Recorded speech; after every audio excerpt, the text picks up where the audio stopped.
Uh-oh. It's time for the Early Bird Special. Bringing you the best stories from the world of sports and sports entertainment. Now, here are your hosts, Sparky and Burdick.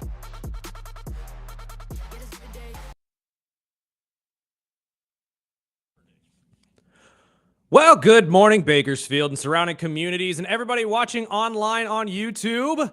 This is the Early Bird Special. I'm Chris Burdick. That is Sparky. Sparky, good Friday morning. Happy Friday. Happy Friday. Let them know what they're in for. Oh, they are in for some fun this morning. We're going to talk about some news out of the University of North Carolina that broke this morning.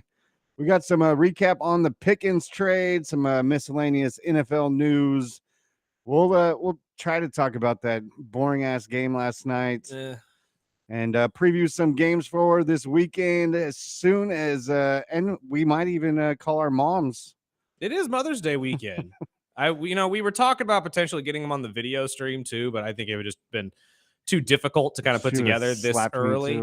Yeah, I mean, obviously, but we didn't give them a heads up. So no, we're just rolling the dice to see. Unless they're listening right now, and then we just sold ourselves out. I know my mom listens, so maybe we just sold ourselves out. My mom says she's listening, but we'll see. Yeah. We'll test them then. See if it actually said it. See if she's lying to me. But thanks to JR, the big idea, we're going to call our moms. It's a good idea. It's Mother's Day. And honestly, who wouldn't like to talk to their mothers? And if you haven't talked to your mothers, call your mom. Let her know you're okay. Come on, call your mom. Yeah, do it. And then we'll have our buddy Chris Flail from Chris Flail Comedy on Instagram. Will join us at the top of the second hour. And then we'll make you some money with Bull Brady. And I want to hear what he thinks about these upset series, especially the Knicks in Boston. But there's a ton of games this weekend. I wish he was a wrestling fan because I'd like to hear a handicapper talk about Backlash. And there is ways to vote on this stuff too. Obviously, you can't vote on who wins or who loses because it's scripted. And, you can't exactly vote on something that's rigged like that. That's in case somebody was working with the WWE or exactly. But realistically, you could make bets on how many finishers you see, if there's going to be someone that intervenes, that kind of stuff. Like you can bet on the stuff that no one really knows about. And it would kind of be fun. But like I said, the long and short of how that goes down and how it all works, I have no idea. I've just heard this is a thing. But call or text in anytime at 661-842-2000. But hot off the press. Uh-oh. Bill Belichick's girlfriend, Jordan Hudson, has been reportedly banned from the North Carolina football facility. Good for them, dude. Are we? No, absolutely. Heck yeah. Like, go Tar Heels. I'm all for it. But, I mean, are we surprised? Is anybody surprised? Like, I'm not. This was kind of leading this way, right? I mean, she dug the hole, but I thought, being Bill Belichick, that you could maybe get some in. Pull here. Mm-hmm. Yeah, I could see that. I don't know, man. I feel bad for the University of North Carolina for having to deal with this. Yeah. Having to get it to this point. I'm sure that wasn't something they were worried about when they brought in. Real question. Is this going to be a deal breaker for Bill? He's like, no, I'm done. Yeah. My girl can't be here. I won't want to be here. No, I mean, again, this lady, I don't know. I know I'm speaking out of turn here, and I apologize if this offends anybody, but this lady screams gold digger to me. Like controlling, absolutely overbearing with everything, telling everyone she's the COO of a company that doesn't exist. Come on, man. Like, this screams bad idea. No, they're in love, dude. Have you seen the photos? They were on TMZ last week, but they dressed up and did photos at the beach. Yes. Oh my god. And like he was pushing her up with his legs and stuff. He was struggling to do that because, I mean, it's not something that someone his age should really be trying to do. And that's why I'm just like, don't get me wrong. Maybe it is. Maybe I'm full of it. And this is all just actually the way he is in relationships or something. The only people that would really know that are his kids, who are all older than this girl, by the way. Just want to point that out there too. All of them older than this girl. Wow. I just don't get it. His daughter has come out and criticized her. I'm waiting for the sons to do it, but honestly, the son that coaches with him is so much like him. He probably will never say a dang word. No. And, we're seeing the other side of Belichick. We never would have heard him talk more than a couple of words in press It's conferences, true. and now he's putting out a book and he's dating girls that are younger than us. And I mean, Well, good for him. yeah, absolutely. You're living the life that a lot of people wish they could, but is this not ironic though that it's kind of killing his career at the same time? Yes. It's making people worried about how he's going to produce as a coach. And let's not forget, he may be going to college football, which to some people is seen as a downgrade. It's really not. If you really sit there and think about it, college football in some aspects is harder than professional football. Every professional football player that is drafted or put onto a team is there because they are chosen, because they were the best of the best on their college team. Now you're dealing with kids that are potential scrubs, kids that have absolute terrible, Well, they're in the middle of growth. Yeah. yeah, in their middle of their developmental growth. So it's possibly going to be a harder job for him. So we don't know how well this is going to work out. I'm glad you said that, because in the report from North Carolina, it says there is a deep worry for how detrimental Jordan can be for not just North Carolina, but Bill's legacy and reputation. That's exactly my fears as well. Because don't get me wrong, when he wasn't answering to the media, he didn't have the best reputation either. Because obviously everybody had the cheating allegation slapped to him, and there was obviously his just demeanor, and everyone thought he was just a curmudgeony old man all the time. And he wasn't seen as a very likable guy. And then we get him post Patriots, when all of that kind of goes out the wayside. He goes on the McAfee show. He starts to show his personality a little bit, that he has some. I mean, he does. He's actually kind of funny when you listen to him talk. When I heard him on the Manning cast, yeah, I mean, he okay. ribs some guys. I mean, I get it. And honestly, as a coach, everybody's had a coach like Belichick.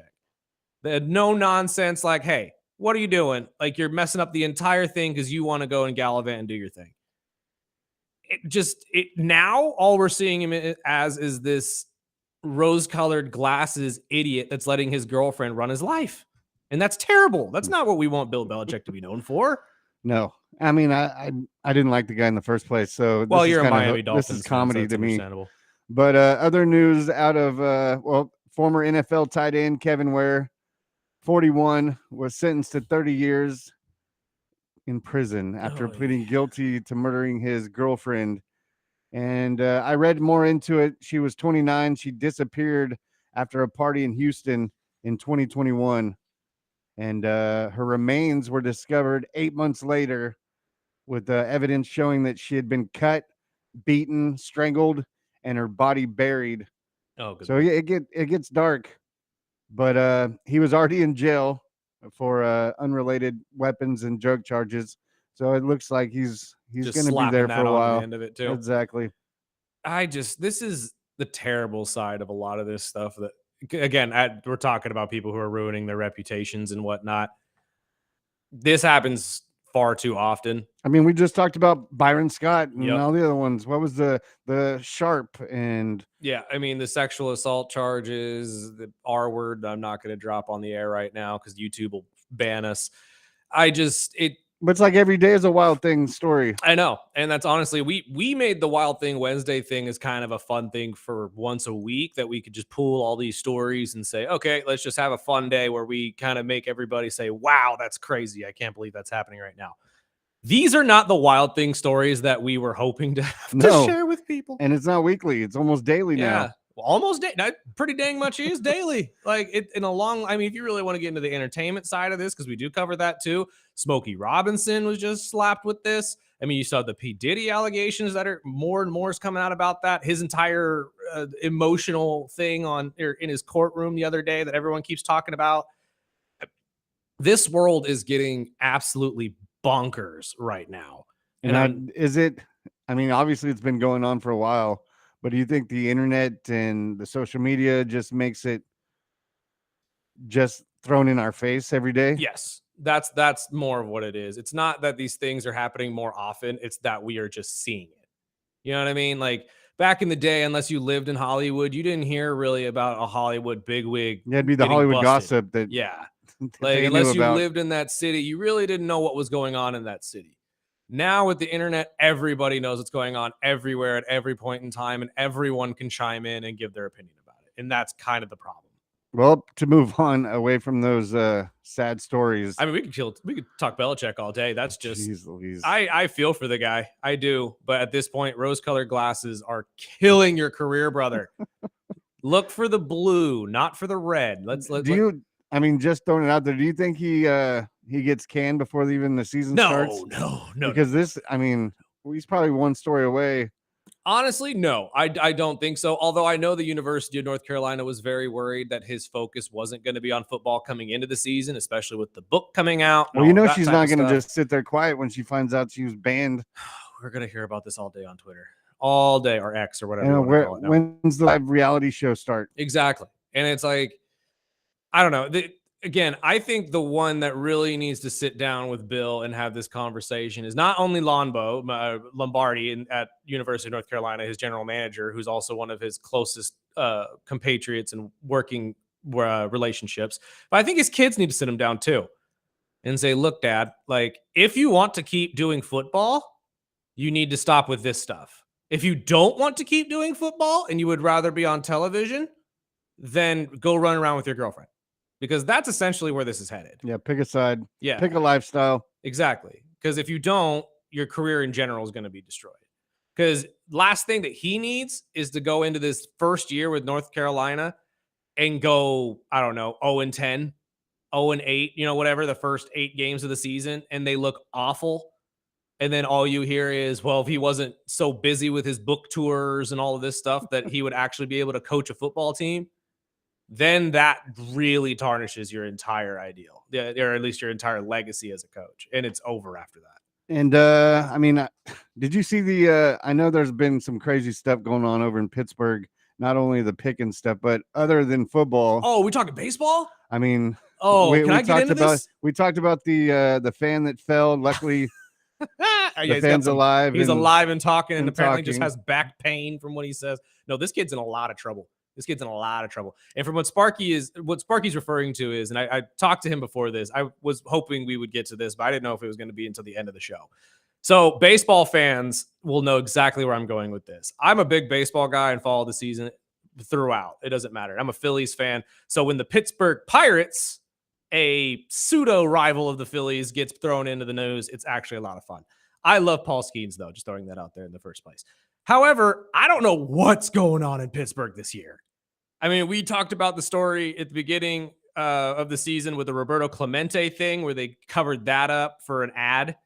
And the owner says that was a lapse on his part. Then we had the fan falling out of the stands, who right now we figured out is 20 years old, was drunk as a skunk. Really? Yeah, which is why he fell out of the stands. And he's alive and good. He's alive and well, but again, has some back pain. Probably, thank God, and this is the dumbest thing I know, and everyone's going to say, what do you mean? Thank God he was drunk. Because if he takes that fall not drunk, he's dead. I'm sorry. That's the long and short of it. And everybody wonders why drunk drivers don't die. It's because your body goes into a state of relaxation and you don't tense up. Yeah, exactly. You're limber. That's the word I was looking for. So unfortunately for him and his friend or whoever the heck beard them up, because again, him and his friends are 20.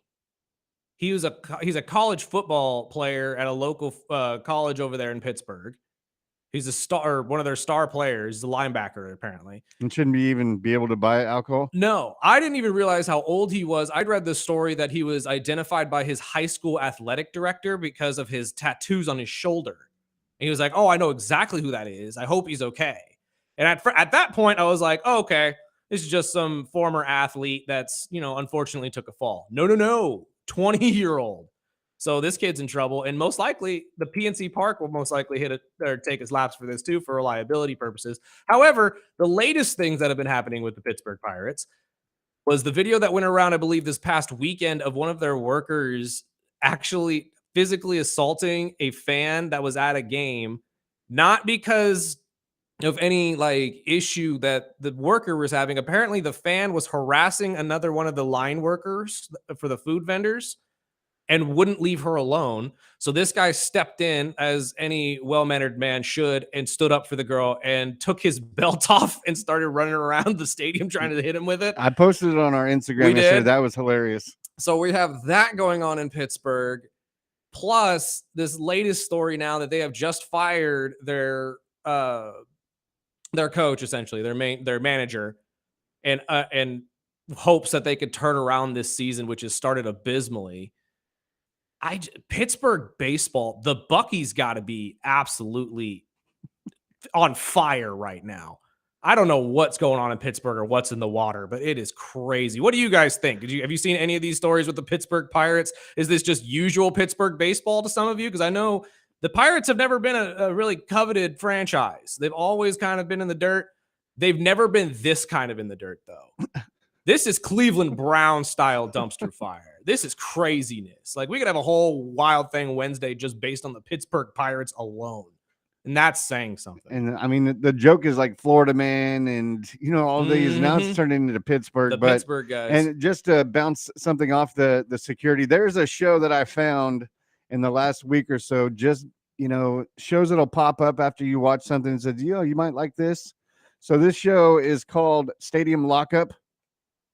And it's on, I believe it's on Prime, but it's kind of funny. Is this all the people that get locked up during sporting events? Well, it's based in Cleveland, so it's for the Brown stadiums, and I believe it's like 8 to 10 episodes. But they talk of like a full day, a full Sunday when they have a Browns game at home, and they start in the beginning and they show how they prep for rival games. I believe the first one was against the Steelers.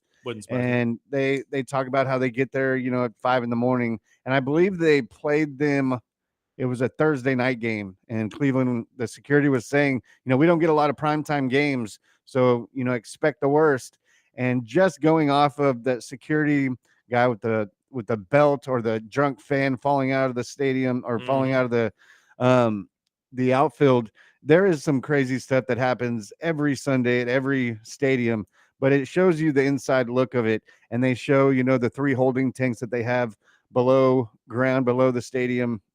It's just intense. If you're looking for something to just laugh and that sounds entertaining, and see the inside of the security at sporting events, it's hilarious. It's called Stadium Lockup. So check it out. I'm going to have to check that out because that does sound really entertaining. And honestly, every single sporting event I've been to live has had fights. Yeah. Every single one. Well, you get to see the inside of it, and you hear these drunk idiots. And I mean, there was one I laughed. Me and my wife were watching, and there was a guy that got so drunk that his friends found other seats.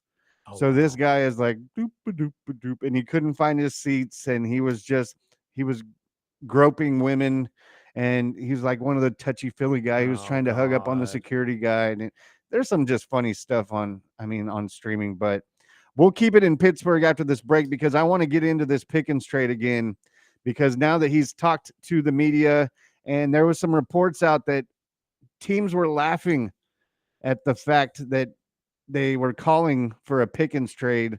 And over the few years that, his drama with Pittsburgh as the team, with Coach Tomlin, a lot of teams were just not going to touch that one.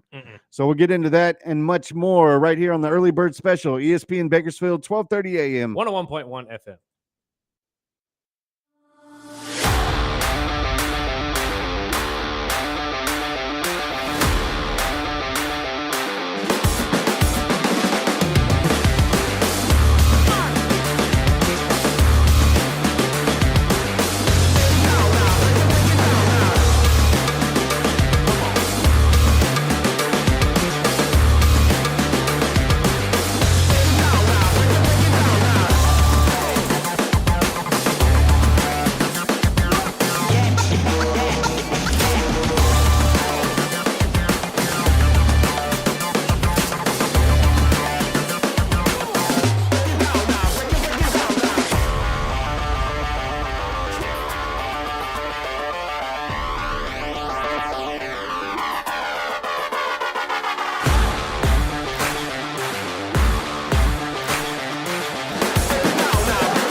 Get me every day with a random song that I've never heard. The first Slipknot album. Oh, shut up. That is Corey. Wow, I feel dumb. I haven't listened to that album in so long. This is the early bird special, though. I'm Chris Burdick. That is Sparky. And real quick, we want to stay in the world of the NFL because Sparky's right. They have finally talked to George Pickens, and we got the actual answers that we wanted. Because going into this, or at least this story with George Pickens wanting out of Pittsburgh, it was at least understood by the media that he wanted out because he wanted to be the number one receiver. And with DK Metcalf coming in and taking $30 million, obviously Pittsburgh would not be able to pay him the money that he was hoping for, which is around the same amount, $30 million. But he was then traded to Dallas for really pennies on the dollar, if you think about it, because when you look at George Pickens' first couple years in the league, he's the only wide receiver in the league that averages over 16 yards a catch with getting 2,000 yards in the last 3 seasons at least. He's a stud. However, and he's done it all with subpar quarterbacks, if you really want to get into it. Mason Rudolph, I don't want to say washed Russell Wilson, but a definitely taken a step back Russell Wilson. Justin Fields, who is now the starter with the Jets, amongst others. And obviously, he didn't want to go back to Mason Rudolph because they still don't know who the quarterback is in Pittsburgh. But do you blame him now, though, Sparky, with everything that we know now? And obviously, we'll play audio here in a second of what he said, but all of what he has brought to light and how this actually went down, do you actually blame him for wanting out? No. I mean, it's funny because everyone looks at Pittsburgh and the stability. I wouldn't say the stability, but the fact that they've had the same coach for decades. Consistency is probably a better word for it. And with all those years with Roethlisberger, and I mean, it's kind of difficult to say, but they're turning into a circus. Yeah. Oh yeah. I mean, they don't have a quarterback. They let their running back go. They bring in over DK Metcalf, which would be the opposite if you were thinking of a franchise that is a no BS type team, and you're getting a DK Metcalf while they're getting rid of Pickens because he's drama, but you're trading him out with almost one of the biggest circus clowns in the league, which he's talented. I'm not saying he's not talented, but there is a lot of baggage that comes with the guy. Right. So, I mean, I wish him the best. I've heard from other reporters that say, they can't fix this guy, his attitude issues, but I think it might be perfect for him. And it might be an upgrade for Dak at least. Oh, it's absolutely an upgrade for Dak. And honestly, I like what he said, or I'm sorry, what George Pickens said, that you can't double everybody, because he's absolutely right. You now have him, CeeDee Lamb, amongst others on this offense. And Dak Prescott has already shown that he can make the most with what he already had. So you give him more target or more tools to work with. And I think he's going to get back to I don't want to say an MVP level. That's a little bit of a stretch, but he's at least going to be one of the better quarterbacks in the NFC East. And it really just goes to show that it may not be the worst trade in the world for Dallas, because now we are hearing that it really isn't about being wide receiver one. It's not about the money. It's about just playing with somebody that's consistently going to be able to get him the ball. And when you really look at the tenure of quarterbacks that he's had to deal with in a 3-4 year span, and he's had 6 quarterbacks, maybe? Like, he's had a ridiculous amount of quarterbacks. I won't even say 6. That's probably an embellishment, but I mean, it's at least 4. You're close. It's absolute where there's consistency with the Pittsburgh Steelers and the coaching. There's inconsistencies when it came to the quarterback situation, which is incredibly frustrating for a while. And I mean, he's been his own enemy. Yeah. So, I mean, if anything, it's a clean slate, and you're going to a team where you're going to get a lot of media watching you, being in Jerry's world. But I think the upside is much higher in Dallas. And this is what he had to say about the whole quarter or wide receiver one. I'll probably most definitely say on the outside, you guys make it a 1A, 1B, and all of this. Honestly, that's the first time I've heard any of that stuff. I feel like 2 receivers are kind of normal. When I used to watch football, there was always a good receiver, and then there was always another good receiver on the side of him. So I just feel like we're going to work off each other very well. He's Great teams usually have two great wide receivers or good wide receivers that play off each other very well. I mean, and this could be a great thing for them. My biggest issue is what you brought up before that, Sparky, is the fact that the Dallas Cowboys in themselves are a spectacle. You have to deal with all of the extra media time now, all of the, the fans running through while you're trying to do workouts. And with somebody like George, who I don't want to call him a hothead, but he definitely has a history of being one on the field, that can get tiresome, which means that kind of attitude or that kind of level of maturity, at least right now, because I feel like down the line, we won't have this issue with George Pickens. I just feel like he's young and he's not hit that maturity level yet. DK Metcalf, it's a completely different story. Yes. At this point, they're dude, gonna have bigger problems. that's just who you are. Like we've been waiting for you to reach that level of maturity and you haven't hit it. So I'm not expecting him to hit it anymore. No, and he blames Seattle and he thinks, oh, Yep. this is a clean slate, but he's the problem personally. That's what my opinion is.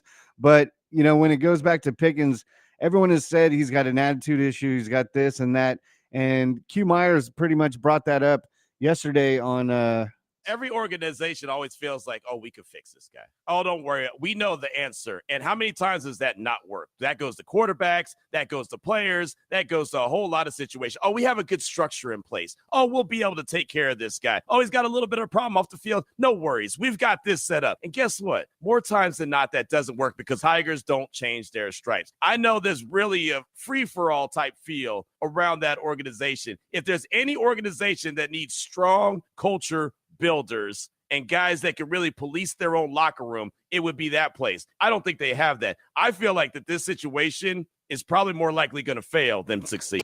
So I'm play this because I ask you, why are they bashing on Pickens when really the problem should be and will be DK Metcalf? I think it's because it's easier to blame the guy who left than the one who stays. And I know that doesn't necessarily make sense because DK has moved to Pittsburgh and hasn't had a year there yet. However, when you're the player that's leaving and the media took it the way it did, which was DK's coming in, so he wants out, it's easy to blame that kid because of the lack of maturity, just as we just talked about. However, I don't, with everything that's coming out, and this is why I feel like everybody in the media definitely needs to stop blaming players for a lot of this stuff. I think it's so easy to blame the one guy rather than the group of people that it could possibly the organization. Exactly. I know I brought up Sammy yesterday. He's a big Steelers fan, and he's in the same port where he wasn't a Russell Wilson fan. Mm-hmm. Obviously, a lot of Steelers fans didn't get to see prime Russ, but now they're sitting in the boat where it's looking like what are we waiting on Rodgers? That's all you can be doing at this point, unless again Will Howard is your future. And as much as I would like to say Will Howard will step up and be the Brock Purdy of this draft class, the likelihood of that happening is minuscule. It's just, if you are Pittsburgh right now, and I know this is mostly based on ownership because they're just making these moves hoping that things will work out for them. They were hoping that Justin would want to stay. And when Justin didn't want to stay and left for New York, they said, uh-oh. Well, just flip-flop so quick because last year, Pittsburgh got Wilson for cheap. They got, a stacked quarterback room. And right now, no, I totally get it. It's dead, but I pulled this clip from Peter Schrager that was on McAfee yesterday and mentioned your boy still might be possible in Pittsburgh. Kirk Cousins' name was coming up throughout the draft and seeing if Pittsburgh doesn't get Aaron Rodgers, is that the move? I think Cousins is still a viable trade target as much as they want to talk out of both sides of their mouth in Atlanta. Facts of the matter is you're paying him a wild amount of money to be a backup quarterback right now, and he is still a viable starting quarterback. If there is a seat on the carousel that's open, it is Pittsburgh. So I would keep an eye on that one. It's out of conference. You have a relationship between Arthur Smith, the former head coach of the Atlanta Falcons, and the Pittsburgh Steelers. And of course, Raheem Morris and Mike Tomlin are as thick as thieves and have been so since their days in Tampa Bay together. So to me, that is a possible one I would watch if Rodgers doesn't put out the smoke of himself and says, hey, here's where I'm coming, and this is my opportunity to get in there. That, again, I am all for Atlanta moving on from Kirk Cousins. I've been all for Atlanta moving on from Kirk Cousins the day we signed the guy. I was not happy with this pick at all. That's not at all what I'm looking at. But I mean, if that's your backup option, sure. But that's kind of my problem with Pittsburgh right now is you are taking for granted that all of these players want to play for you. And honestly, Justin probably would have stayed had you not benched him last year. That was on you. That Didn't let him grow. No, that was on Tomlin. That was on the higher ups and everybody else who told or who made the decision we're going back to Russ. And sadly for him, he's a New York Jet. Right. And but again, that's a completely different just organization. regress. Yeah. But that's kind of the point I'm making here. Pittsburgh has consistently been shooting themselves in the foot when it comes to the quarterback situation. And until you figure that out, nothing is going to work for you. And now you're losing other key pieces because of it. As a Dolphins fan, I mean, I've watched this for 20, 30 years where you play the quarterback roulette, and it doesn't feel good when you're watching 6, 7 different quarterbacks in 6 or 7 years. But personally, if I'm Art Rooney, I'm closing that door. I'll give Rodgers a week. If you don't want to be here, all right. We're moving on. Summer camps, summer workouts, summer drills, all this stuff is coming up. Either you got until Friday next week, give us a heads up, you're going to be here or not. And then I personally make the trade and I get Cousins for a year or two. But I'm going to pull this one and then we can move on. But Kyle Van Noy, the Ravens linebacker, had this to say about what he thinks the Steelers are doing at quarterback. My biggest question mark, what you suggested earlier, was the quarterback situation. That, to me, is the biggest thing. And I believe they're gearing up for next year for that quarterback position. I think they're comfortable with Mason Rudolph. I think he handles what Mike Tomlin wants at the quarterback position offensively. But I think they're going to get a bunch of draft picks and then go all in with a big day draft trade. Yeah, I'm sure Kyle Van Noy would love to see them play Mason Rudolph. It'd be 2 easy wins for the Ravens this year. I mean, the Steelers have always been above 500 with Tomlin, but maybe this is the year that they just let, the backups type guys, play in this year. And I know we've talked about it, but next year's draft is supposed to be a better quarterback class. Yes, much better. But I mean, again, I believe that this is why I believe that nobody in Pittsburgh is really freaking out about a timetable. I think they already have a deal. I think Aaron already told them, look, I'm playing here next year, but I'm dealing with my family stuff. I'm dealing with all of my stuff. Let me deal with that first. Once that's done, I'll come back to you. We'll sign the contract and we'll move on with our lives. Well, they came out and reports have said they've had a gentleman handshake and they've moved. Which is why they didn't trade for Kirk Cousins during the draft. It's why they drafted Will Howard, because he's a young potential starter for the future. Again, I just think that it's the fallback is Mason Rudolph. Do they want Mason? No, absolutely not. No one does. No, but they will do it if Aaron decides out of nowhere, I don't want to play. But I think there is a deal that's already been made. I think there's been gentleman handshakes and said, depending on what this personal reason is, if there's a bad ending to it. But we'll talk this and more. We've got some news out of boxing that we can get to before we secretly call our moms.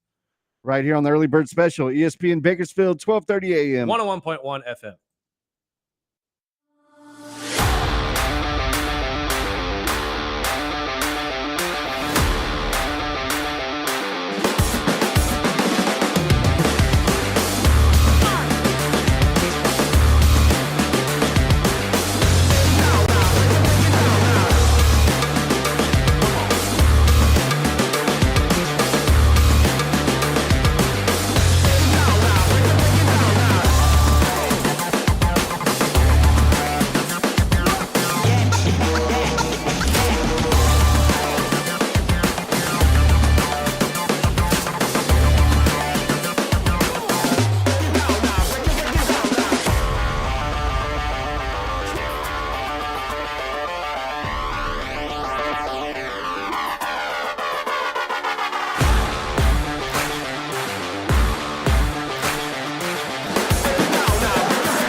Always a good Friday when you hear Ozzy's voice. Welcome back to the Early Bird Special. I'm Chris Burdick. That's Sparky. Sparky's right. There's news in the world of boxing. Surprise. They did have a semi-big tournament over the weekend this past weekend, but we didn't really talk about it because I didn't follow it whatsoever, although Ryan Garcia got his butt handed to him again, which is good to see, to be honest. Well, we will have some local fighters coming up here in a couple of weeks from the 559 fighting. Yes. They've got an event coming up at the Golden West. No. Golden Eagle? Eagle something? Eagle Mountain? I don't know. I'll get it. Eagle Mountain. Is it Eagle Mountain? Eagle Mountain, yeah. May 24th.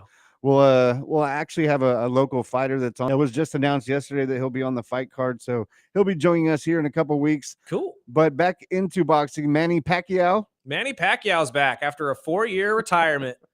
He's going to try to go after the WBC welterweight championship once again, taking on Mario Barrios. This is going to be interesting. So Manny's last fight was back in 2021, where he lost by unanimous decision. He has been, he's been gone because he obviously stepped away to pursue his political career in the Philippines, which I believe was successful. I honestly didn't follow, so couldn't tell you much. I try to stay away from politics. I'm not a political person, although I produce a political show. I'm not the one to talk about with that type of stuff. But it is interesting to see because obviously the legend himself is returning. Manny's always fun to watch in a fight, whether he wins or loses. And Mario Barrios, the plan is to potentially get this fight done in the summer, or was at least. I believe they said July 19th would be the tentative date, and it would take place at T-Mobile Arena in Vegas. Although I guess scheduling conflicts might be a problem with Lady Gaga. Yeah, having her. I love her. Dude, did you see the concert? Yes. That was nuts. So for those of you who don't know what we're talking about, Lady Gaga had a concert. I can't remember where. It was in Euro, right? It was in the Europe. I believe so. Somewhere in Europe. When they caught the bomb. Yes, and there were multiple bomb threats that they had caught, and there were millions of people there. It was incredible. Insane. I cannot believe how many people showed up for this. Especially, I didn't even know she was still making music. I really did. I thought she had moved on to movies. I knew she had I believe she had her latest album was right at the beginning of the year, but it would make sense since everybody showed up to this concert. I'm a closet Gaga fan. Are you really? Again, I got nothing against her. I mean, I know she's eccentric and everybody gets weirded out by what she wears to some of these that's the best part. Award shows and stuff. Didn't she wear a dress of meat? Yeah, one time. Wasn't that a thing? Yeah. That's again, it is what it is. She's the real life Harley Quinn, which is why I thought that the casting was actually perfect. And people hated that movie, and I was a big fan. So I am lukewarm about the Joaquin Phoenix Joker movies. We can get into that. Well, he wasn't even the Joker, so that's why I'm lukewarm on it. But again, it's a topic for a different day. But I could always talk Lady Gaga. But the Pacquiao is back. It will what you say, July? We're looking at a July fight. That's what they're saying, is that they're at the tentative date again is mid-July in Vegas. It might get moved to the MGM, which is honestly probably a better venue, to be completely honest with you, especially with the boxing background and stuff like that. However, it's just really cool to see Manny back. And this is going to be an interesting fight, if anything, entertaining. I mean, the welterweight championship right off the bat is pretty cool. But I mean, kind of gives John Cena vibes here a little bit, though, just kind of walking in and demanding a championship out of this. So it's kind of interesting to see. But it's Manny. So, I mean, who's going to say no to Manny Pacquiao? Really? I'll be watching. I'll be looking forward to it. I mean, everybody who's sitting here saying that Jake Paul is ruining boxing, your legend's back. Let's pump this up a little bit, and maybe we can get some excitement around the sport again, because that's what it's really missing. If you guys really want the sport to thrive again like it used to, got to start giving the backing to some of these guys who deserve it, because that's what's killing it, is all the betting. And obviously, well, I think that the rumors that the mob had controlled it for so long and that it's fixed is had a lot to do with the failure too. But it's back, and I think that this fight itself will be a great indicator of that. So, well, we'll take this break. We'll wrap up the hour by calling our moms and wishing them a happy Mother's Day. And then we'll get into some basketball. What was, I believe, a playoff game last night, but didn't look like it. Mm-hmm. But it did start some more talk about Draymond, and not in the positive way. Is it ever positive when it comes to Draymond Green? Man. Let's be honest. I mean, again, it's something that happens because of your past actions, as we've said in this show before. So who can he really blame? And then we'll have Chris Flail joining us at 8. And then we'll have our boy Bolt Brady from Bolt Brady and his bro coming in at 8:30 to talk about wagers and the playoff basketball.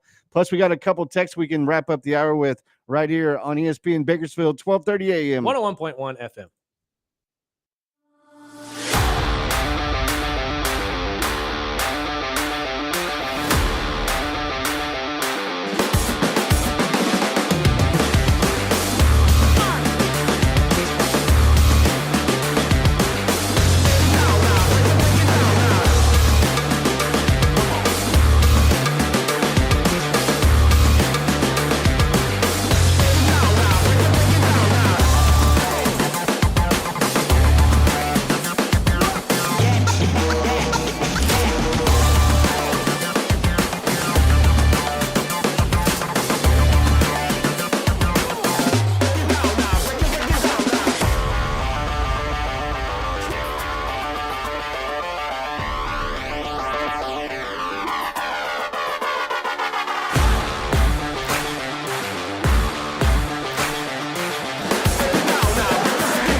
You know, it's funny.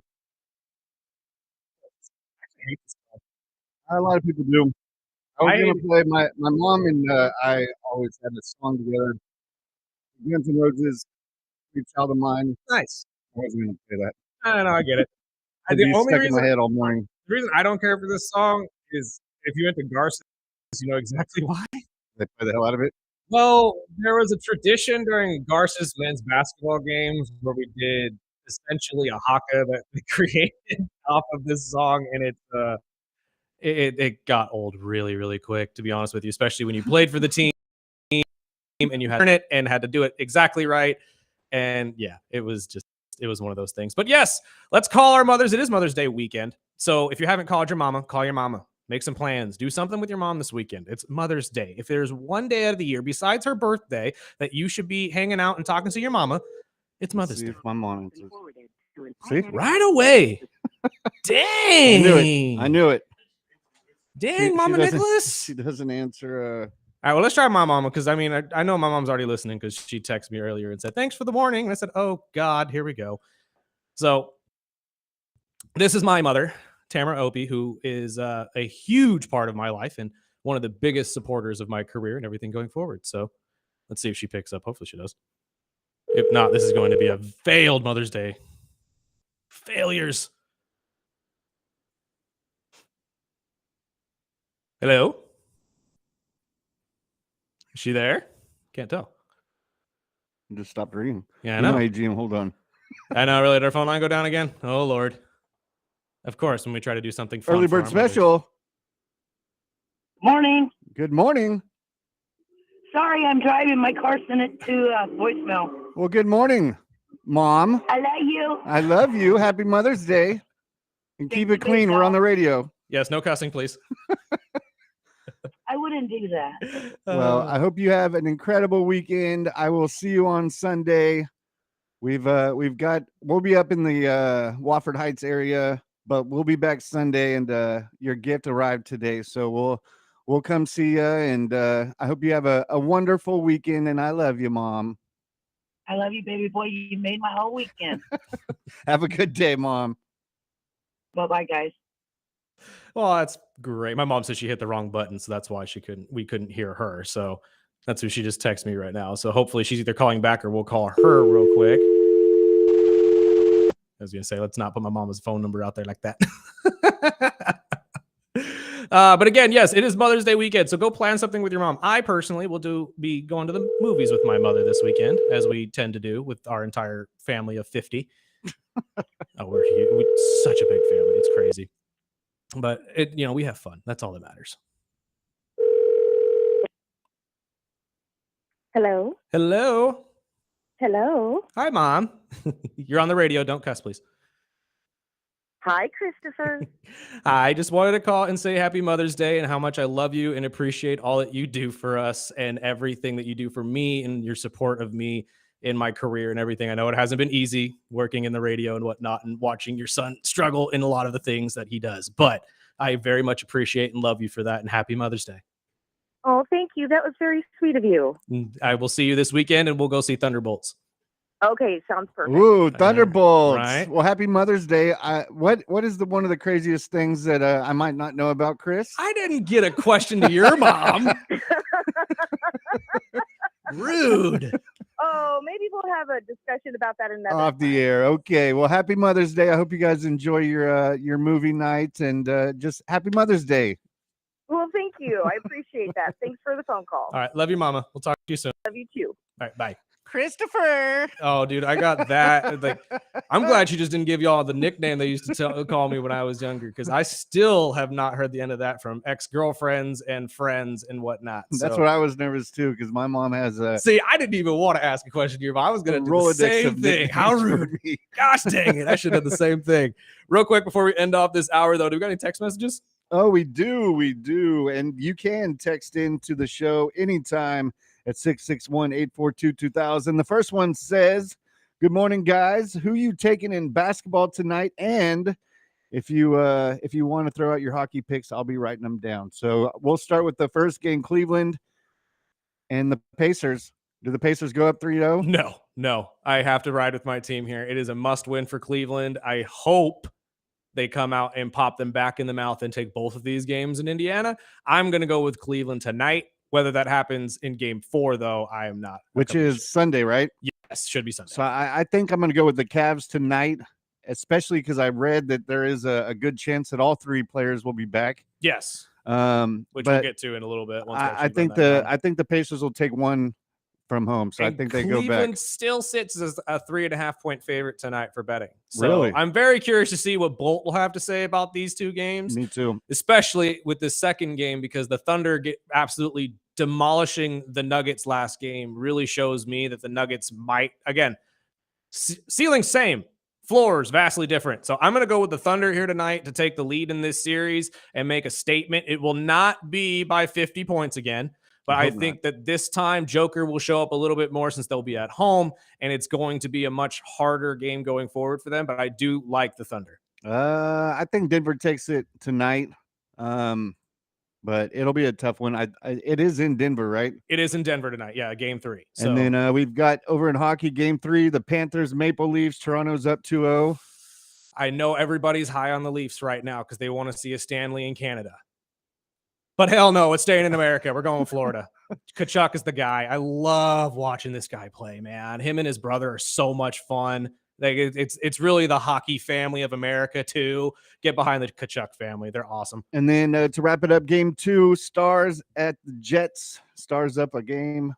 This is the only Dallas team you will ever hear me root for, but go Stars. I'm going with the Stars tonight. Winnipeg is great. The Jets are really fun to watch as well. And honestly, again, it is fun to see all these Canadian teams still in the Stanley Cup because it's been quite some time since any Canadian team has won a Stanley. In fact, it's been my entire lifetime, 30 plus years.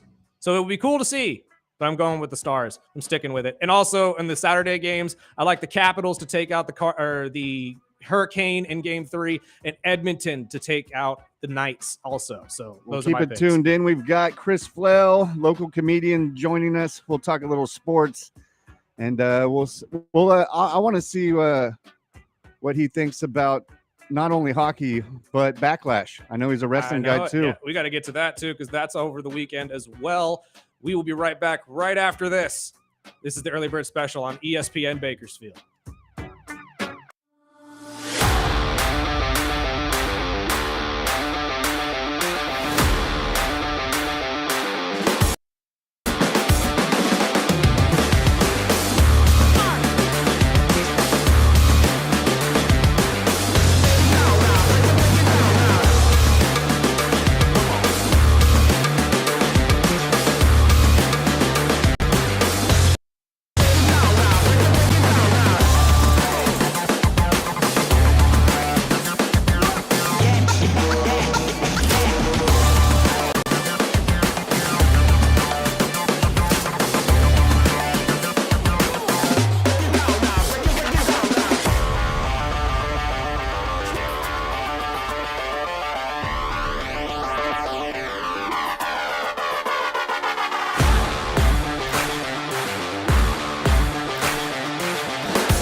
welcome back to the Early Bird Special Hour 2. I'm Chris Burdick, that's Sparky, and our boy Chris Flail is back in the building. Thanks for having me back. Absolutely. And honestly, I'll let you know this right now. A lot of the listeners loved you last time. Oh, wow. Thank you. I appreciate that, listeners. Just one didn't like you.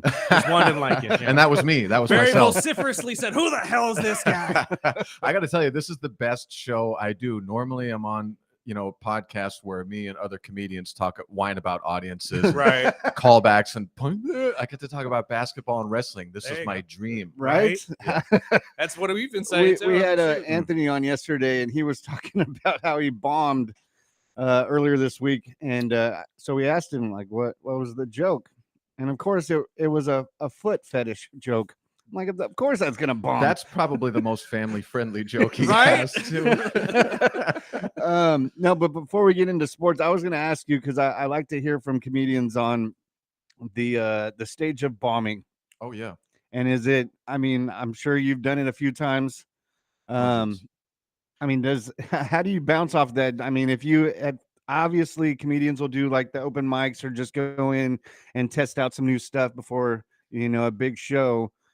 It's funny. We all have dozens to hundreds of stories. So I'm a big Hunter S. Thompson fan. I used to have a podcast called The Bomb Diaries where I would have a comedian on, and we would just talk about the worst or craziest things jokes that they have that happen. And that is the thing is, I mean, the longer you do it and the better you get, the less it happens, but it is always right around the corner. Like I can't tell you how many shows that I've been on, especially when we were, shows at the Well or even shows at Tembler, we're backstage and we're having the time of usually the best show is happening in the green room. Right. And when you're having too much fun back there, one of us will look at the rest of the lineup and go, oh, we're all bombing tonight. This is too good. It's always right around the corner to humble you as you do it longer and longer. Like I've been at it 11 years now. So I know, look, I have a little mantra in my head because some of those drives home can be brutal. You're rough. 2, 3, 4 hours after just eating it for strangers for an iced tea gift card was your payment. And That's expired. Whatever. But I have a little mantra in my head now that goes, you've been funny for a long time. You've been doing this for a long time. And the thing that I always say is you've been funny in languages you don't speak. You're okay. You'll be okay. You'll be okay. My biggest question always is, what's your next step after one of your jokes bombs? Like, do you go to your biggest hitter, or like what do you usually do? It depends. So sometimes you kind of feel the room. Sometimes if you address it with the crowd, it'll get a big laugh. Well, yeah, because when you're self-deprecating on yourself, saying, "Well, that didn't work at all," you acknowledge can it. Get in and they get in on it. Yeah. You go, okay, or they also think, "Oh, that was planned to be unfunny." Okay, that makes sense. That's right. Like, yeah. Or there's a beat of silence, and you just look at the room and you go, "No, okay, all right, moving on." Yeah. And they'll laugh at that. They'll give you 1 or 2 of those. Right. Sometimes if it's like Tembler is so the Well, the old Well location was perfect for that because you could fit nearly 200 people in there, but it was intimate, low ceilings, like perfect crotch box, level. I remember perfect box for comedy. So when you're sitting in the front, you're just staring right at I'm at your table crotch. and I'm aggressive too. So if you bought a VIP ticket, you're looking at my lap a lot. I apologize to the listeners for that too, or you're welcome. I don't know. Yeah, whatever. either way you want to look at it. Yeah, but if you're in a room like Tembler where it's 70-foot ceilings and you could fit 350 people in there, and a joke doesn't work there. Sometimes you just got to plow through right on to the next thing, almost like the joke that bombed was a setup. Because if you give them too much space to breathe, you may just lose them altogether. And it sounds like a cavern. Well, see, that's what Anthony was saying, because I know they're doing some shows temporarily at different venues, and he was saying that how the stage is, it's like the opposite of the Well, where you can't see the crowd. Yeah. So you're like, so if a lot of comedians that are doing, a lot of things with the crowd, he's like, you can't see them. So it kind of takes away where you're like, okay, is anybody here? Yeah, it's quiet. It's crickets. I've had a buddy on a show one time who I didn't know was specifically a crowd work comedian, and he got up in a room that I was putting on a show where you couldn't see the crowd, and I watched it. Wash over his face. I watched on the spotlight, and there's this thing, especially with new comics, where there's a portion of a thing in their throat where you can hear the gulp. Yep. Okay.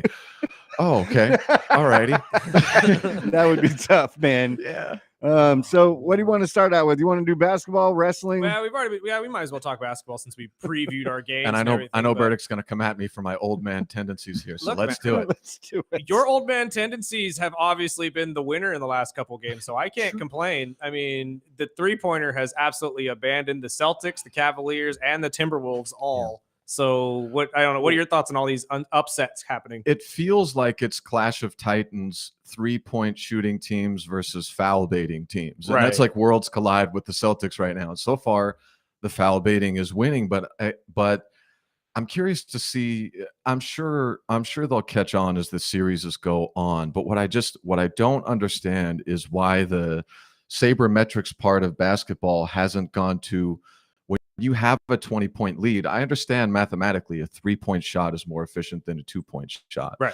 But it's a highly higher percentage shot for the 2-point shot. When you're ahead 20 points, just slash to the. You've got Jaylen Brown, you've got Jason Tatum, you've got 2 of the best slashers in the league. And I looked at game 2; they shot 10 for 40 from 3-point. Yep.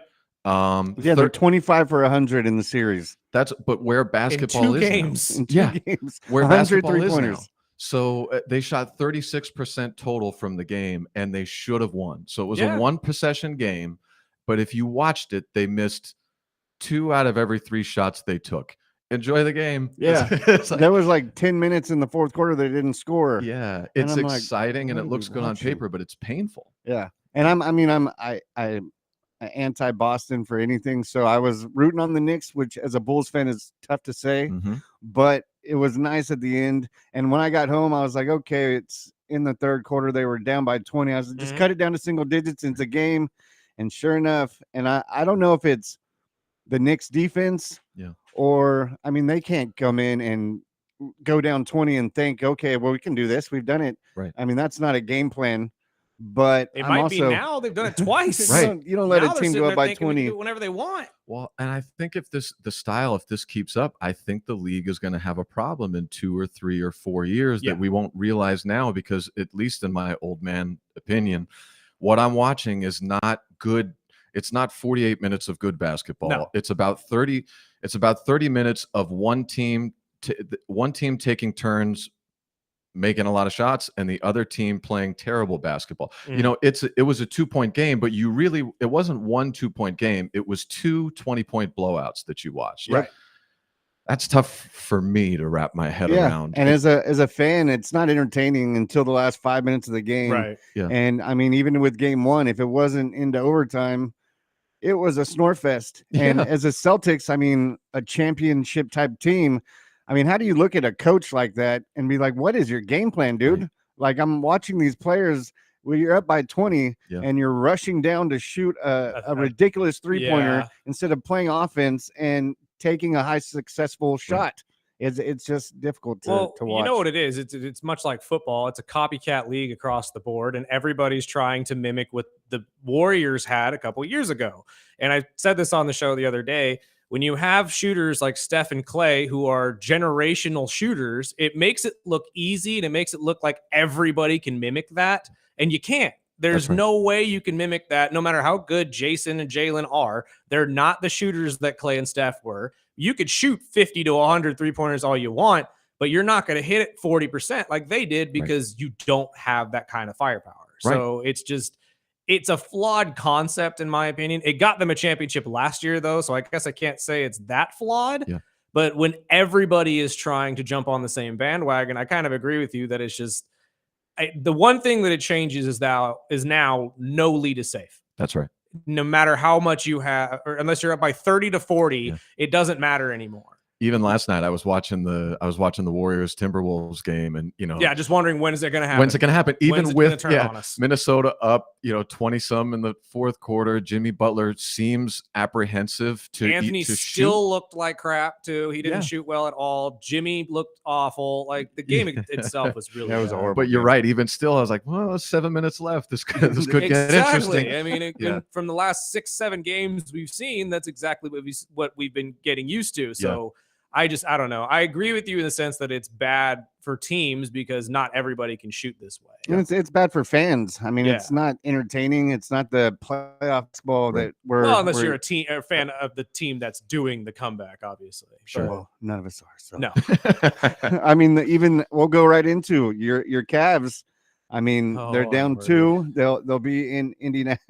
I told tonight. you yesterday I'm worried. Well, I'm desperately worried. So do you think if the 3 guys, which are reportedly are on the right track of coming back tonight, is this going to be a better Cavs team, or is if it we going to get be that Garland rust? back, Or yes. If you get Darius Garland back, they should run them out of the gym because Darius is usually the one that dictates the pace, and he does a very good job at fluctuating it. And what I mean by that is you'll see Cleveland go on a 20-point spread or 20-point streak, and then they'll slow the game down and waste about 5 minutes while still making baskets. That's what I think a lot of these teams are really missing these days in basketball is time management. Yes. If you really think about it, and I know I pointed this out the other day, especially when it came down to the first comeback, which I believe was the Timberwolves or something like that. There was a 7-point. No, I'm sorry, it was Cleveland. It was Cleveland with the Pacers. 7-point lead with a $110. Yeah. Your possessions are 24 seconds apiece. That should at least be 3 possessions that Cleveland could have easily wasted the clock and ended the game. Yeah. And it just doesn't go that way in basketball anymore. Yeah, and poor time management for both the game and per possession. Like I'm watching games where I'm watching on the opposite side. They're not oftentimes not getting into their offense until you're 11 to 10 seconds into the then they're shot rushing. clock. Yeah.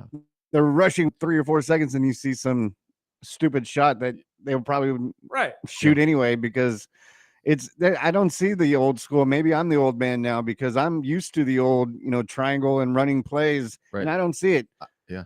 I mean, even with the Knicks, I'm rooting for the Knicks, but it's difficult as a coach mind. I'm looking at Brunson. I'm like, there's 4 other guys on your team, right? Yeah. I mean, you are the clutch player of the year, Right. But I mean, it almost feels like he's forcing it. I'm Well, like, the okay, game has really moved to a one-on-one and positionless situation because that's why you see big guys like Joker able to walk up the ball so much. That's kind of just what they want now. Yeah. And in some ways, I kind of get it because if you have your center walking up the ball and their center's guarding you, that takes away their best defender underneath. So obviously, it should make it easier on your offense theoretically. Yeah. But, well, bringing up Joker, OKC at Denver is the second game today, and after that spanking of OKC, I mean, 7 points in one half. they're back in Denver. But to be fair, Oklahoma City in game 2 did get their star player back in Scott Foster. Yes. So, so I think it'll be much closer for game 3. I can't believe he's not reffing Pacers Cavs game 3. That's the guy that you need to get this thing to the 7 games it's supposed to go to. Put the extender. I would love him on the team as long as he's making calls for my team. I don't really care. But at this point, I mean, well, that's another thing you could talk about too. The lack of calls have really been a concern for a couple coaches because you're obviously having guys get hurt so often. Yeah, well, that is the strange thing about the NBA. So it's the opposite. I always say this about the Super Bowl in my old man complaints is the NFL is the only league that their championship game is almost entirely different than the rest of the games they play through the season. Yeah, it's 30% longer. It's neutral site. It's like, why would you do who's the best the whole way and then have a circus to determine who the winner is? And the playoffs is a very similar thing for the NBA is you play 82 games with a very specific rule set and style and pacing and cadence. And then you go, we're going to go back to 2005 now. Yeah. So throughout all those rules, we're going to play a regular basketball now. Go back to elbow and hand check-ins, kind of okay for all but about 6 of you in the league. But don't dance. But don't dance or we'll warn you. Yeah, that's the other thing too. I mean, you're going to tell Tyrese Halliburton or at least warn him. They didn't fine him. But Tyrese did a dance after he made the game winner that apparently the league was not happy about. But do you think it's kind of ridiculous that you're pretty much gonna tell Tyrese Halliburton, don't you dance, but you're gonna allow guys like John Morant to walk around pretending they're playing GTA on the that's court? a good point. Yeah, he's grenades. Yeah, I'm like, dude, come on. Hallie was just carrying a couple. Exactly. I'm just, come on, dude. Like, let him dance. He just won a game. Exactly. He just won a game winner. Let him celebrate for a second. I'm a Cavs fan. I'm okay with it. Right. He apparently had a lot to carry around for 48 minutes. You got to just let the security guy pull out his belt and spank him for it. I know. I'm like, God, it's kind of ridiculous to me because I don't know. Maybe it's just me, but this is why baseball gets a lot of grief because you kill the fun of it. Yeah. You're killing the fun of the game. When I hear someone say, "Oh, act like you've been there before," you clearly have never played basketball or sport or never been in this situation. I have. I've been in those situations. The first thing you want to do is jump up and down and act like an idiot. Yeah. Because it's so exciting. That's right. Or dance and or it do rarely something. happens. As a Dolphin fan, I think the highest I've ever jumped wasn't even a Dolphins fan. It was when Tyree had that catch on his helmet and they beat the Patriots in the Super Bowl. I think I was the highest. I could have dunked that day. That's right. And honestly, if you reach a point in your career and you're an athlete where you just get bored and don't want to celebrate after something big like that, I feel bad for you.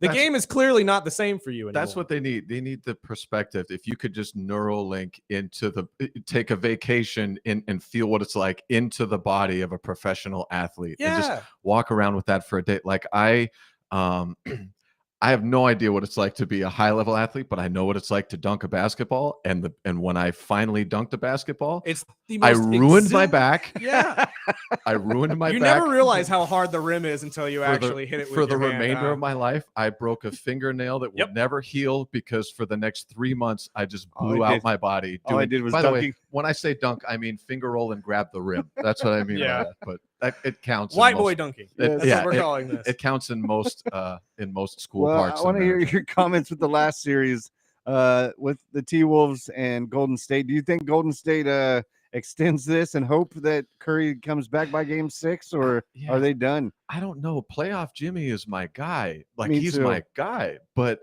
I can't say that I've seen him like this in maybe. It seems to me like he is apprehensive about matching up with Anthony Edwards and Julius Randle. And this is a unique, we were talking about it last time I was here with Timberwolves Lakers. It's the hardest series for the Lakers to get out of. Mm-hmm. The Wolves, it's a unique position where my heart says the Warriors because of the star power and the skill. But when you look at the Wolves, in my opinion, I think at every position, they are longer and more physical. Oh, yeah. At every position. And tremendously skilled as well, which is just going to be really hard to. And when you're Jimmy Butler, his matchups, who he has to try to score against, is, like I said, Julius Randle, Anthony Edwards primarily. Mm.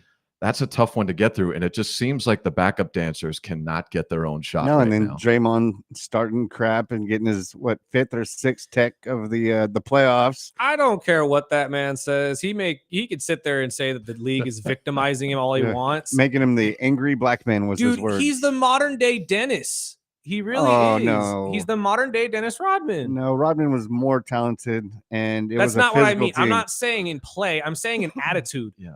He's the exact same thing. He's a baby when he wants to be. I don't remember seeing Rodman as a baby. I just remember Rodman being 100% in the game all the time, and people didn't like it. That was the babies. It was what I remember is watching. Is Rodman was deep in the game. No, I meant baby in a sense of he. Draymond, you could see his face. Like, why are they coming down? Like, why are they coming down? You can see it if you're watching the game and Draymond gets a foul. He immediately puts that baby face on. No, absolutely. Like, that's what I'm saying. In play, nowhere close are they the same. But in terms of being the victim and being a baby and saying, "Why are you always coming down on me? Yeah. Why am I always the bad guy? Well, why am I this? Why am I know that?" The inside of that story was there was some racial slurs thrown at him, and he was getting into it with a crowd, somebody in the crowd, and that's why the angry black man. It wasn't the league was targeting him. Right. It was that they're not having the backup players that are slurs at games, which we don't know what was said. And that happens all the time. Exactly. All the time. And then try being a wrestler. These guys are hearing at matches. I mean, geez Louise. I'm torn with the Draymond thing. It is because on one side, I don't think the flagrant foul should be what it is right now. Like, in my opinion, if you've got to go to the monitor and review a foul for 6 minutes, by definition, that's not flagrant. But we know what today's NBA is, and no one knows more than him what today's NBA is, and still finds himself in. It was like when Grayson Allen was in college, right? And he was getting all the grief for that for a year and a half. It's like, dude. Well, he's still getting the grief because he's still seen as an ugly or as a dirty player in the league, and honestly, he doesn't play like one at all. Not anymore. Yeah, but you put these clips together and you go, okay, in a vacuum, you kicked your leg out, but like 13 of these in a row. Yeah. And flagrant. You say it right. Flagrant it's in the word. Yeah. It's flagrant. You shouldn't have to replay it. And I didn't know until last night the difference between a flagrant and after a whistle flagrant, or he would have been suspended. Right. So I was going in this morning thinking, he's going to get suspended for the next game. But no, because 2 of those 6 flagrants were after the whistle, and those don't count for suspensions. My only argument for having to go to the monitor and check it is that there are certain situations where guys are really good at making it look like they didn't mean to do that. Yeah. John Stockton wouldn't have had a career if they had a monitor. Exactly. And honestly, half his steals would have been taken away. Oh, my goodness. But no, take the Jokic situation against the Thunder in game 1 when he elbowed Lou Dort in the back of the head because he fouled him at first. He did a dang good job of making it seem like, I didn't realize how small you were. I'm sorry. My body is just so big that my elbow went back and hit you. If you didn't go to the monitor and look at it, you would never have noticed that he meant to do that. Well, Joker is a great actor. He's the ogre and that's what I'm saying. There are a lot of players that are like that. And if you don't have the option to go to a monitor, you would never know for sure. And if it wasn't for those flops, we wouldn't have to be replaying anything, because some of these, Brunson's got that one down. If he gets you off your feet in his fake shots and he just jumps into you. Okay, well, I guess that's the new foul, which they're trying to get rid of that. They're trying to get rid of the whole baiting into a shot thing, because it is kind of ridiculous. And unless you're not leaning into it.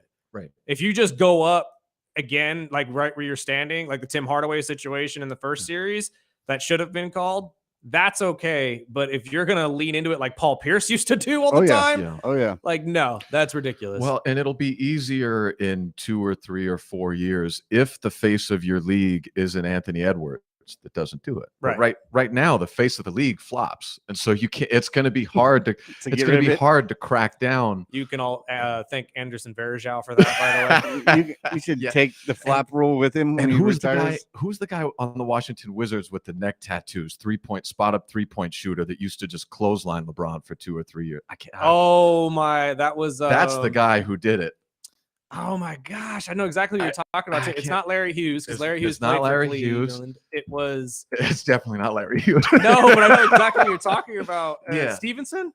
Deshaun Stevenson. Yeah. Deshaun Stevenson. Exactly who it is. Deshaun Stevenson said Raja Bell here and just clothesline. Those series back in the day between the Wizards and the Cavs, and it usually happened in series 1, 2 of the playoffs when LeBron was there, were ugly. Yeah. Especially when Antoine Jameson was on the team and Gilbert Arenas was at his peak. Like, my God. Which, by the way, I need to watch that Netflix documentary of him and is that point guards? Yeah. Or shooting guards? Yeah, something like that. It popped up on my Netflix. I was like, what is this? I love docu-series like that, because you get the look behind all the stuff that they had to deal with, and all the the craziness that goes on with the stuff that we never really see. He was the original John Morant. I don't Absolutely. know if you're not just with the thing. When he came out on the gun charges, and he came out in warm-ups, pistols firing on national TV. Didn't even care. No. Well, dude, if you were looking for something funny, there's a show that I found called Stadium Lockup. Okay. And it's on Prime, and it's got the Cleveland Browns stadium and security. You just ignited something in him you'll right see now. all these crazy drunks in the dog pound in Cleveland, and how hard the security has to work on these places. Who do you think has the worst, though, out of all of the NFL teams to deal with? EAGLES. You think so? Dude, Philly fans are nuts. I believe it. We've gotten better. We've gotten better over the years. They threw batteries at Santa Claus. I lost a friend out here when we won our 2018 championship. Because when they played Minnesota, I had a buddy. He was the brewmaster at Temple. I didn't really lose a friend, but he was a big Minnesota guy. And it was when some Minnesota people came out to the game, and just little 5'6" slimes in Philadelphia were just throwing beers at their heads and all this. I said, he shouldn't have been standing there. Right? You're in the wrong spot, I would brother. never go to an opposing team's stadium and fly we're respect-based organisms. And what I say about Philly fans is we are the great thing about us is we talk to you like we're your best friend, like we've known you 30 years. Mm-hmm. The bad part is, as complete strangers, we talk to you like we've known you for 30 years. I've been to Oakland when the Raiders were there and wore all Dolphin gear. Luckily, I was with a couple buddies that were Raider fans. Yeah. But we didn't have any issues as long as you know how to act and you're not a drunk idiot. Well, I mean, there was a direct rival to the team. Well, there was a drunk idiot talking, and I was like, "Oh, he's gonna." And they ended up pushing over the porta potty while he was in there, and I was like, "Well, that's what you get, brother." I think the Raiders would probably be pretty bad. Oh yeah, the Bills. I would say. I don't know. I hate Bills fans. Bills Mafia rolls deep with themselves. They're I don't know throwing if the they adult fight toys. each other. Underrated brutal fans are the 49ers. I see the fight videos. I was going to say, Niner fans don't allow anyone to talk during their games. I've been to games where all California teams, and I would say out of the California at least, was the Niner fans. Yeah. Those were the worst. So I went to one Eagles game ever, and we sat in the nosebleeds when I think it was right after the link was built, and they were playing the Washington football team when they were another team. Mm-hmm. The And Redskins. Should have been the Redskins. The Redskins. They might be. We're They on might be ESPN coming radio. back. I don't know what They were talking about. They might be coming back too. that would be Honestly, cool. well, yeah, because now like everyone's kind of looked at this and see it from a different perspective. I mean, because at the time it was being seen as a racial slur. Yeah, and I don't think it's really seen that way anymore. Agreed. But I mean, that's just me. So we were at the game, and there might have been 50 Redskins fans in the stadium. You knew where they were because a whole section of the stadium would stand up and just swarm these poor guys. It was unbelievable. You just see a section stand up and be like, what are they doing? We doing the wave? And it's like, oh no, they're throwing chili on someone who just wore a jacket. And you know, and I like you am luckily not a fan of somebody who's a direct rival to the Niners, but I've been to plenty Niner games as a Falcons fan with the jersey on and stuff. They give you grief. Yeah. But like you said, as long as you just keep your mouth shut, you're not a drunk idiot. You usually don't get into fights, or at least where I was sitting. But as I said earlier, every live sporting event I've ever been to has had a fight somewhere. Oh yeah. Every single one. We got 2 minutes. Backlash tomorrow night. Man. Anything you're expecting or any match you're looking forward to? Is McAfee gonna die? I was going to say McAfee Gunter. What did they do? I have Because no idea why they they're doing boxed that. in Gunter's character where he's lost clean to Cody. He got choked out by Jay. He's the ring general. If he loses to Right. Pat, it would be What we're thinking legendary. is when we see Goldberg. You think so? I think we see him. That is the Ooh, rumor that's that we've fun. been perpetuating, that this might lead to Goldberg's an inevitable retirement match. Maybe a little Michael Cole intervention. And my dark horse prediction is maybe Brock comes back. I would love to see that, but he's been pretty avid about being retired. Is he done? Yeah, he's been pretty vocal about saying I'm kind of done. They were poking him for WrestleMania, but then Twitter got a little wild on him. And his daughter is crushing it in track and field right now too for Colorado State. Yes. I think that she is a stud. NXT, if you're watching. Oh, shoot. They got her signed to a contract right now. Are you nuts? I'm sure. Her, Jordan Grace, next year's WrestleMania. it'd be Let's do it. great. I read Travis Scott is training with Booker T. God. Oh, Booker, don't perpetuate this. come on. Don't do it. Let's leave him where he is. Yeah, teach him Stephanie Vaquer's move. Right. There you go. Give her Well, a devil's kiss. We'll wrap it up with the main event. Cena, Orton. Great match. I think it's probably too soon for Cena to drop the strap for storyline purposes. Yeah. But boy, Randy's got heat on him like I haven't seen in 15 years. I It's would pretty have cool. I would have liked I this do a not little like bit him. later down the line, though. Maybe at SummerSlam, where we would have maybe believed that Randy could actually pull this off of him. You know what I mean? Yeah. Well, as a skinny guy who's getting older, I would hope to think that I could get beefcake and jacked when I'm 45 instead of fat and pudding like I'm doing Dude, right he now. really so I want has Randy. changed his He's entire body. Oh man, he's construction. incredible. Like, after that neck surgery, he came back looking like a bodybuilder, and it's Oh yeah, been, that's all natural. Yeah, Get out of here. They gave Well, him a no. rhino's neck. See, God dang it. No, my thought process is though, at least you can move around still. Usually when you see these guys get bigger like that, they're like balloon animals. They can't move anymore. I hate Orton. And what is that stupid thing he does? His pose? I wish I could do it cannot right stand now. him. but My neck Batista's would not allow body. me. I cannot stand Orton. He stole Batista's body. Batista's wearing cardigans and reading glasses, and Randy Orton's 28 years old somehow. Oh, well, one of them stayed in wrestling. The other one decided to be an actor. So what do you expect? Well, you any upcoming shows we should know about? Nothing in town. I think we're going to do another one in June, probably in Templar, but I'll keep you guys posted Right on on. that. And as another way to weasel myself on this fine Well, show. anytime, brother. Fantastic. Chris Flail Comedy. Check him out Instagram. We appreciate your time. We'll talk to you here in a couple weeks. Enjoy your weekend. And happy Mother's Day to all moms. My mom is texting me right now. I'm like, watch your mouth, Steven. But you guys enjoy your weekend. We'll talk to you soon, Chris. Thank you. And we have Bolt Brady coming up right after this. Hopefully we can make you some side money for the weekend right here on the Early Bird Special, ESPN Bakersfield, 12:30 a.m. 101.1 FM.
One of these days, dude. Hmm? Every time I hear that, I'm luckily I play the instrumental. We'd have a problem. I mean, welcome back to the early bird special, though. I'm Chris Burdick, that's Sparky, and that music only means one thing. Our boy Bolt Brady is back from Bolt Brady and his bro. Go check it out on the Believe Network. To help you out with any kind of handicapping you need. Top 5% in the world. I'm telling you right now, if you got any questions, text it in 661-842-2000. We'll get it over to them, and we'll help you make some side money for the weekend. Can't beat that. I know if we're in California, it's kind of hard for you, but everybody outside of California, you are more than welcome to text as well. Walt, how are you, my friend? What's happening, fellas? Man, nothing but upsets in the world of the NBA, though. Does that impact you at all? I mean, have you been winning because of these? Are you riding some of these wins? I know what was the game we saw the other day, Sparky? That was a 10.5-point favorite that we said that's ridiculous. Was it the Boston? That was the Paul Pierce bet, right? I am not 100% sure, but I know one of them was 10.5 the other day. Which ended with the It was the 8-hour walk. Nuggets. The Nuggets game. That's It right. was. That's right. So does that affect you at all? I mean, I know obviously with the Nuggets Oklahoma City game, that was just ugly, but Yeah, going into those games after they won the first game, I thought between the Knicks, the Pacers, and the Nuggets, I thought two of those guys would get blown out. And so the Nuggets got blown out. I never thought the other two would go up 2-0. mm-hmm. But I'll tell you how it does affect my handicapping is I know naturally people start to think, oh, the Cavs, they've got to win now, right? They're down 2-0, or the Celtics, they've got to win now. Well, guess what? They're going on the road now. And so I actually take a closer look at the home team again, and it's kind of amazing to me how many points each home team is getting, because when teams go on the road, it's just natural for the role players not to play as well. It's just every team. So now you got the Pacers and the Knicks coming home. Watch out. See, that was going to I'm glad you brought that up, because that leads into my first question for you, because with all of these upsets going on in the second round of these series, does home court advantage even matter anymore in the world of betting, or is it just more on who's hot and who's not? Well, it definitely matters who's hot or who's not. But, I mean, Donovan Mitchell, he's been hot, and he hasn't been able to win the games at home, right? So home court advantage is still huge, especially in the playoffs and especially at the end of ball games.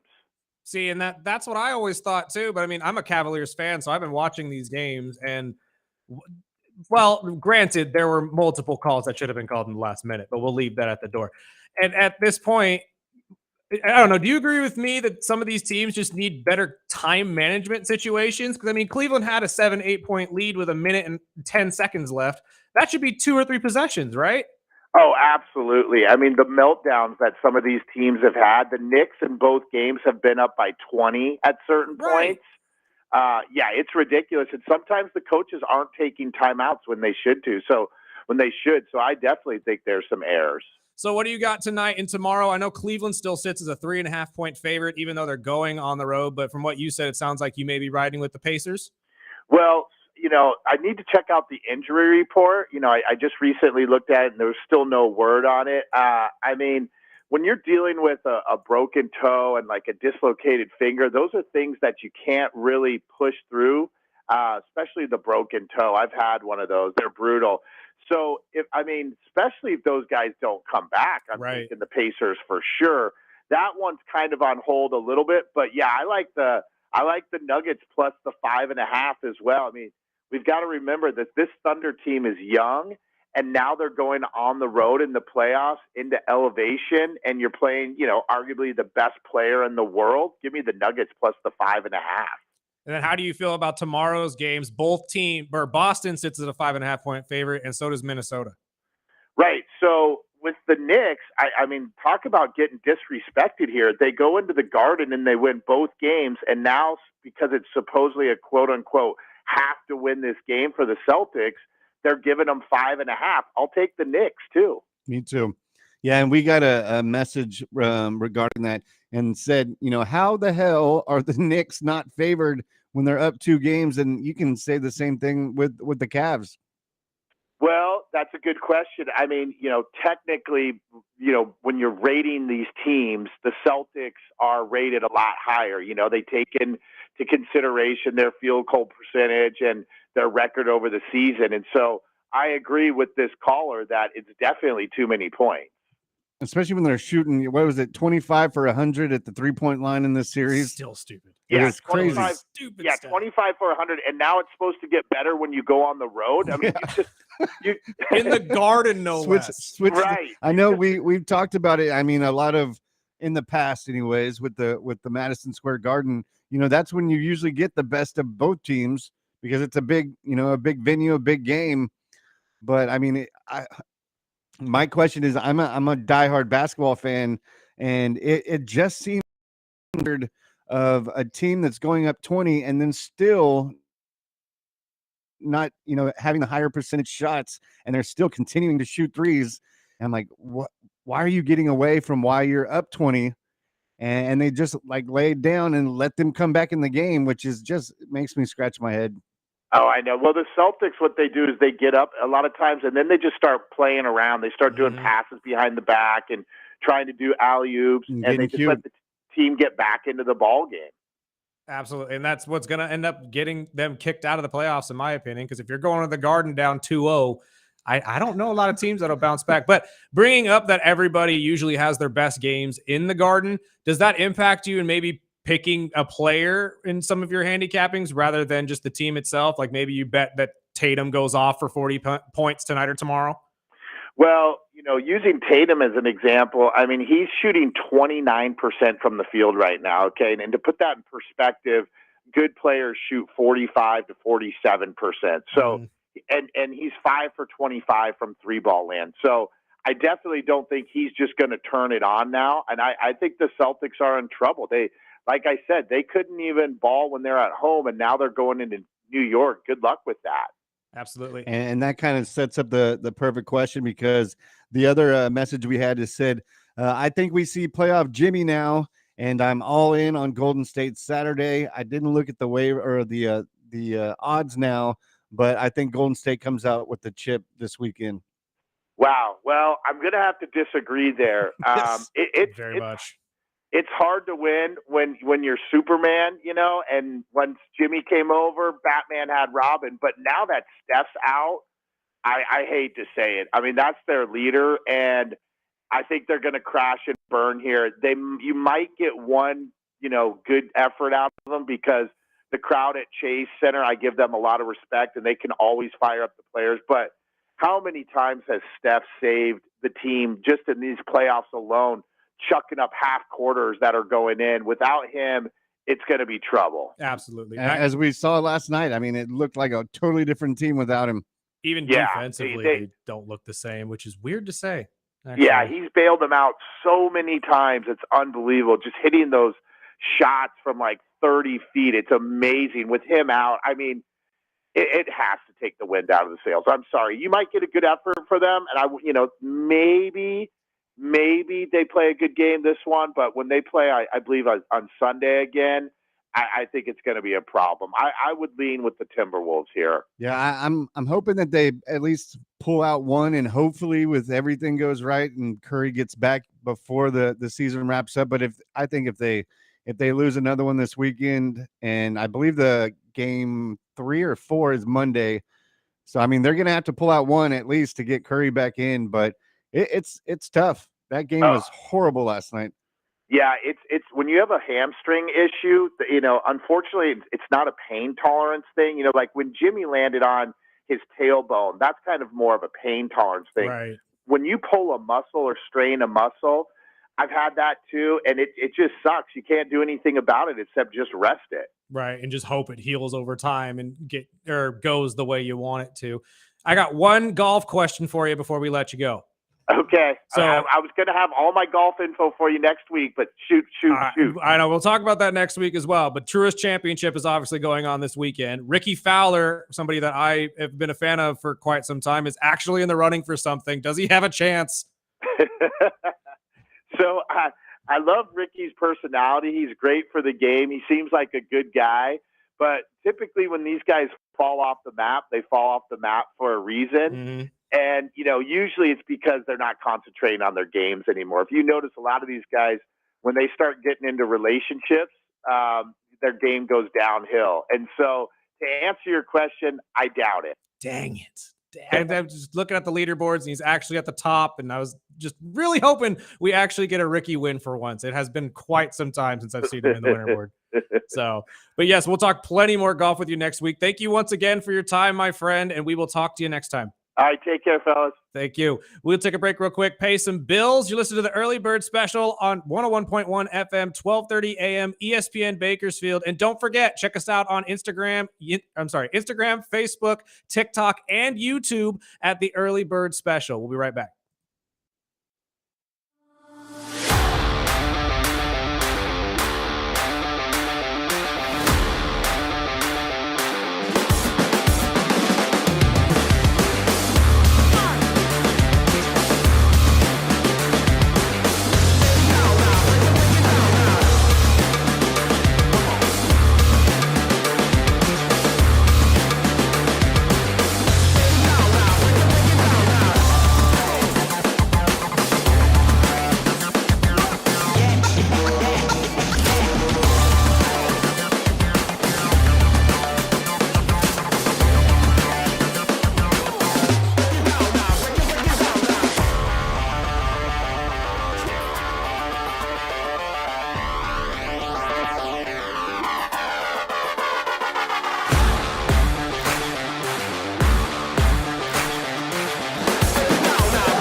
Welcome back.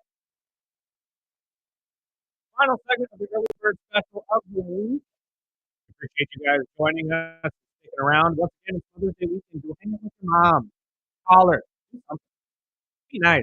Be quiet. I really appreciate that. Real quick, before we get out of here, we got plenty of miscellaneous stories to talk about. Should we just stay in the world of football, my friend? We can. I mean, we've got plenty of those. Abdul Carter's got his number. Finally, 51, like we all wanted him to take in the first place. Again, the chutzpah, and I know we talked about Walker taking 11 for Atlanta last week or yesterday, and how that could parallel because of Julio. I still stand by my statement. You're talking about apples and aircraft carriers. We're talking about potentially the greatest football player to ever grace the field. What? LT, dude. Not Julio. Calm down. What? LT. And Julio did come out and say he didn't have any problem with it. No. Go yeah, ahead. no, exactly. And again, as long as Julio said it was okay, then fine. But no, I agree with LT, what LT said. Make your own number, make your own legacy. Don't ride on anybody else's. There's no reason to. I don't understand why you even asked this in the first place. But it is what it is. We move on. 51 is one that was suggested by multiple people across the board, including people on television. And it makes sense. You wanted 56 or 11. 51 is available. Put the two together. It's literally what my old athletic director used to do to us when we were younger, when we didn't get the numbers we wanted. So that's how I got 17 when I was younger. I wore number 7. And if the sophomore year when it was taken, I just got 4 and 3. It's like, see, I'll get my 7. There you go. Yeah. Put 2 and 2 together. Add them up. The other story that I feel like we should highlight as well for you football fans out there, Google's YouTube per se is getting its first game, I believe, starting next year. I think this is starting in this upcoming season. But for you YouTube fans out there, you will be able to watch the Sao Paulo game from Brazil that'll have the Chargers in it. I'm not sure if they've announced who the Chargers will be playing just yet. I know that's coming up, right? Next week. They broke it down for like 5 different TV collaborations. And these, I believe the first day of the week, they'll release the international games and they'll release the primetime games. Right. They're going to make a week out of it. Oh, absolutely. It's a spectacle for the NFL now. They know they're a television show. But I know this morning they broke in the Miami game in Madrid. The first time out in Madrid, it'll be week 11 with the Dolphins and the Commanders. That'll be an interesting sight. Another 6:30 in the morning game. I know. That's one of the main issues that I have with it too, is how early a lot of these games are, outside of just some of the locations in which they're sending them to. Because let's be honest, not everybody wants to see American football. That's just true. And we talked about that last year in our podcast on some spots that they were putting teams in where, their safety was in jeopardy. Yeah, when you have to take the team in armored trucks and stuff like that, like I think there's probably better places to be playing football. But this game, for anybody who's curious about it, 100% free. You do not have to buy the YouTube TV. It is part of the YouTube TV deal that got them the ticket, obviously, but you do not have to have the ticket to watch this at all. It's going to be 100% free on YouTube's platform, and I believe it's going to be exclusively on YouTube. So if you want to watch the Chargers in Brazil, you're going to have to pick up YouTube and actually watch it on there. Yeah, and I'm hoping that they get an answer, because if you have YouTube TV just because of Sunday Ticket, the last year was the first time that you had to have the basic channel package to get Sunday Ticket. So that's how they snuck in an extra $40-50 a month. Mm-hmm. So they're fighting to drop that, where you can just have Sunday Ticket on YouTube TV and don't need the additional coverage or different packages. But that's how they nickel and dime you. Yeah, but I mean, again, I feel like eventually we're going to get that. Just until they're forced to do that, they're not going to. Because obviously they're making more money just forcing all of you guys who, pay for this to... Well, they made a big deal about moving away from DirecTV because people were overpaying. And I did the math, and we were paying just as much with YouTube. So it wasn't for the fans. It was for the pockets. And that's where it's going to continue to be. They always do it under the guise of it's for the fans. But again, until they give you guys packages for specific teams and do it a la carte, it's never going to be for the fans. And there was some news for our boy Carr here in, Ian Rappaport came out yesterday. Everybody was kind of just scratching Carr off for the year. And Rappaport shared this info for an update with Carr. I believe Derek Carr would like to not have surgery. I believe he would like to rehab, get this thing right, get back on the field for week 1, which my understanding is still at least a possibility, but there's been no like firm, like he's not having surgery, he's good to go, or he is having surgery. And if he has surgery, it's major, potentially not playing next season. Like that's what nobody wants. So I believe he is doing what he can now to try to get back on the field for week 1, and we will see where it ends up. I hope that he is, but I'm also hoping he's taking his health into account here as well. Not being serious. Yeah. Well, I don't necessarily mean being serious. I don't think that anybody put does us in jeopardy. Yeah. You've already had major injuries enough in your career, bud. Let's not make it worse. And honestly, I do want to formally apologize too, because I mean, we were kind of part of that group that just pretty much threw him under the bus, saying that he was, ruining the Saints season in a way. And it wasn't necessarily fair. We were unaware of how all of this broke. If Derek wants to come on the show and tell us how it all went down, Well, the whole family, the whole family. I know you guys don't live here no more, but there was some inside stuff that came out late. Right, but I mean, still, I hope that he's taking his health into account and the future of of his play into account, because I think surgery might just be the better option for you. I do see why he wants to play though. With your entire career up in the air, you would rather at least play it out than leave it up to potentially getting a shot next season, if that makes sense. But we hope Derek makes the right decisions, and we'll see how this goes. I don't really care. I'm an Atlanta Falcons fan, so he's going to get put on his butt anyway. And Tyler Shuck is not exactly much better, so I'm cool with either or. That's just me. Ouch. Sorry. Well, you enjoy played for the Saints, homie. Enjoy your weekend. Happy Mother's Day to all you moms out there. And we will catch you on Monday, live 7 to 9, the early bird special. Here comes Rich Eisen. The great Rich Eisen. Sparky, let's get out of here.